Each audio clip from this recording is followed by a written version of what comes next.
안녕하십니까. 보다 빠르고 정확하게 의료 관련 이야기를 해보는 시간 모아뉴스의 김원장입니다. 원장입니다. 오늘 주제는 저는 실제로 너무 충격받은 기사고 당연히 거짓말이라고 생각을 했었는데 이미 또 많은 분들이 보셨을 거예요. 이 기사 요즘에 며칠에 한 번씩 계속 나오고 있는데 경찰 36주 낙태 영상 유튜버 병원장 살인 혐의 입건 제목이 이렇거든요. 어떤 유튜버가 자신이 36주 차에 임신 중절 수술을 받았다는 영상을 유튜브에 올려가지고 자기가 올린 거예요. 뭐 누가 시킨 것도 아니고. 그게 이슈가 돼서 처음에 그걸 올라왔다고 할 때부터 저 기억이 나요. 이게 말이 돼? 하면서 얘기를 했었는데 결론은 진짜였고 행위가 일어났던 병원과 의사들을 조사하고 있다고 하죠. 입건했다고. 헌법재판소에서 2019년도 4월에 출생 후에 독자 생존이 어려운 22주 이전의 낙태는 처벌하기 어렵다는 취지로 헌법 불합치가 됐고 그 이후에 2020년 12월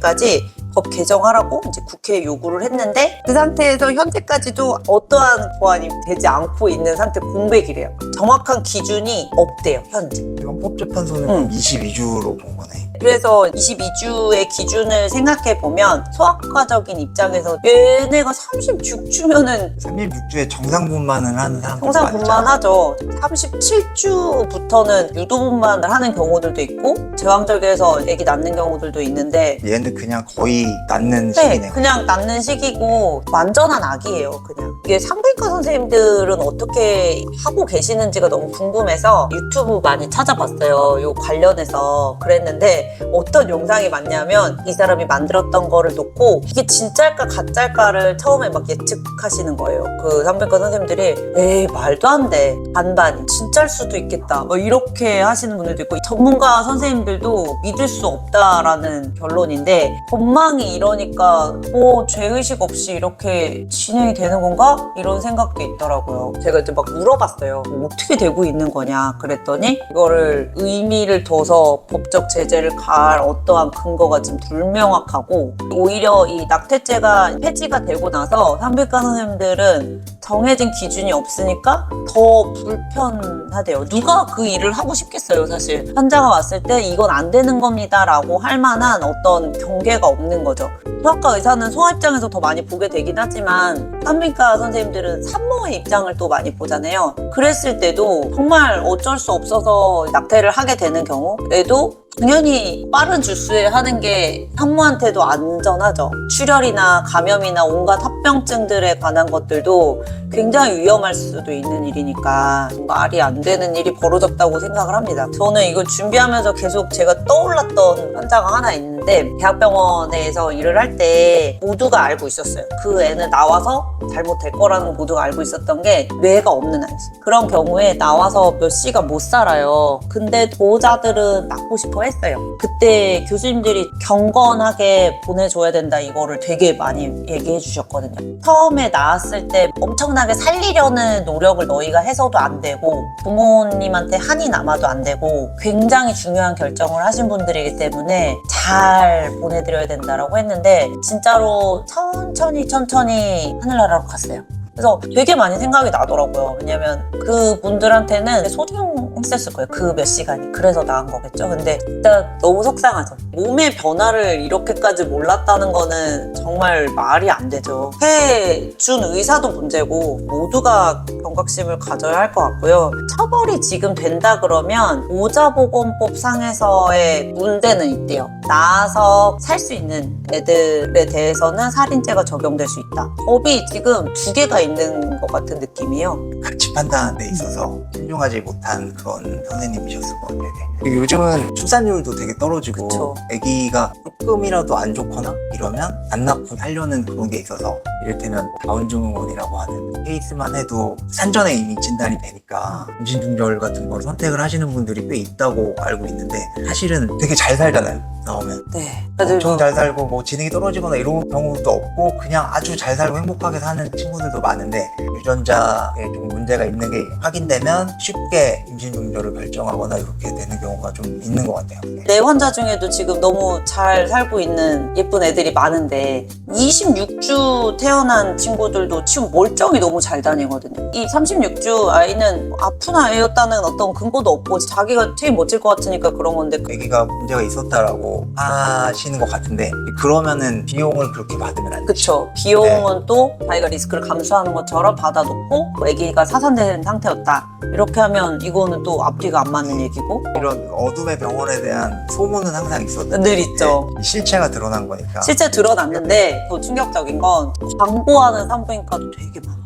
왜냐하면 이게 뭐 법적으로 문제가 있는 게 아니고 들어가서 보면 할 거면 이른 저기를 하는 걸 권장하고 나중에 되면 위험할 수 있다 이런 내용이 있긴 한데 너무 가슴 아팠고 또 한켠에서는 임신이 안 돼서 되게 고생하는 분들도 많고 댓글도 막 보면은 와 어떻게 이러지? 하는 댓글이 이제 대부분이지만 간혹 사이사이에 원치 않는 아이 낳았는데 니네가 키워줄 거야 막 이런 것도 되게 많아요. 가치 판단의 문제가 물론 있겠지만 뭐 그런 부분들이 있잖아요. 성폭행에 의한 임신, 친인척 사이에 생긴 아기, 유전병에 대한 그런 것들 뭐 이런 것들에 대한 예외적인 부분들을 허용을 하는 부분이 있지만 이게 뭐 의료윤리가 아니라 인간으로서의 고민 이런 것 같아요. 근데 어쩔 수 없는 경우가 아기가 안 좋다거나 이런 경우에는 결정을 빨리 하시는 게 필요하죠. 너무 안타까운 일입니다. 너무 안타깝고 너무 놀라운 일이죠. 보통은 어떤 사안에 있어서 90대 50이다 이러면 하는 안으로 부르니까 의사의 어떤 이슈가 있을 때 이 사람이 이걸 꼭 할 수밖에 없던 상황이었나? 이런 거를 고민을 해보잖아요. 이거는 실드가 불가능한 의협에서 낸 메시지도 되게 강경하잖아요. 아주 나쁜 놈이다 이런 메시지.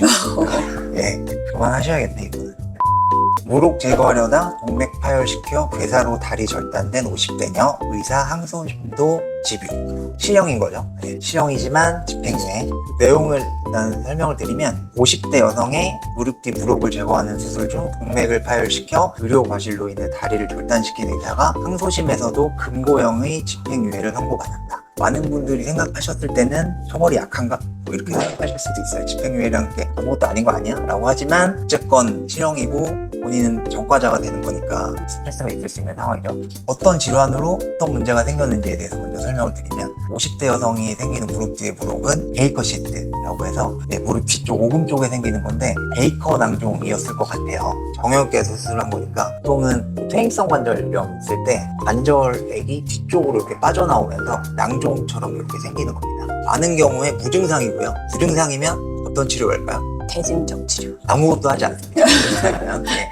증상은 어떤 게 있냐면 얘가 아주 커져서 주변 부위를 좀 압박해서 통증이 있다거나 신경을 좀 자극해서 증상이 있다거나 이런 경우에 치료를 하게 되는데 흡인을 할 수도 있고요. 아주 제한적으로 수술을 하는 경우도 있고요. 수술로 가는 경우가 많진 않아요. 실제로 이게 낭종이 있다고 해도 다른 데 생기는 종양이라던가 그런 경우처럼 적극적으로 수술을 하는 부위는 아니고요. 수술을 안 했을 때랑 비교해서 얻을 수 있는 득이 아주 크지는 않을 걸로 저는 생각을 하고 있습니다.